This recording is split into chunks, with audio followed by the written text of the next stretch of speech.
കോൺഗ്രസിന്റെ നിലപാടിൽ ഉറച്ചു നിൽക്കുകയാണ്. ഒരു തരത്തിലും UDF-ലേക്ക് മുന്നണിയിലേക്ക് തൃണമൂൽ കോൺഗ്രസിനെ എടുക്കില്ല. മാത്രമല്ല ആര്യാടൻ ഷൗക്കത്തിനെ പറ്റി പറഞ്ഞതൊക്കെ മാറ്റി പറയുക എന്നതിന് ഒരു ദിവസം സമയവും കൊടുത്തിരിക്കുന്നു. കോൺഗ്രസ് എന്തായിരിക്കും തുടർന്നെടുക്കുന്ന നിലപാട്? മാത്രമല്ല അവിടെ ഈ വോട്ടുകൾ വിഭജിച്ചു പോകാനുള്ള ഒരു സാധ്യതയുണ്ട് എന്നത് കോൺഗ്രസിനെ ഏതെങ്കിലും തരത്തിൽ ആശങ്കയിലാക്കുന്നുണ്ടോ?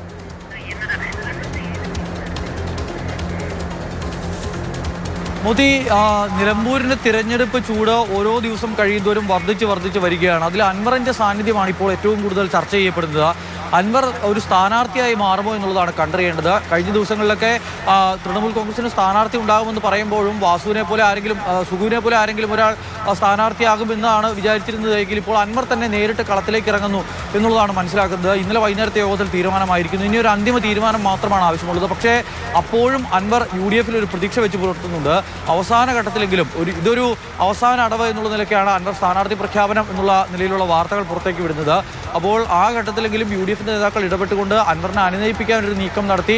ഒപ്പം നിൽക്കുക എന്നൊരൊറ്റ വാക്ക് പറഞ്ഞാൽ അൻവർ UDF-നൊപ്പം നിൽക്കും, ആര്യാടൻ ഷൗക്കത്തിനെ പിന്തുണയ്ക്കും. പക്ഷേ പറഞ്ഞതുപോലെ പ്രധാനപ്പെട്ട പ്രശ്നം മോദി നേരെ സൂചിപ്പിച്ചതുപോലെ ഈ ആര്യാടൻ ഷൗക്കത്തിനെതിരെ പറഞ്ഞ ഒരുപാട് വിമർശനങ്ങളുണ്ട്. ആര്യാടൻ ഷൗക്കത്തിനെ സ്ഥാനാർത്ഥിയായി പ്രഖ്യാപിച്ചതിന് തൊട്ട് പിന്നാലെ ഷൗക്കത്ത് മോശം സ്ഥാനാർത്ഥിയാണ് എന്നുള്ള തരത്തിലാണ് അൻവർ അതിനെ അവതരിപ്പിച്ചത്. അപ്പോൾ അത് തിരുത്തി പറയണമെന്നുള്ളതാണ് UDF-ന്റെ ഏറ്റവും പ്രധാനപ്പെട്ട ആവശ്യം.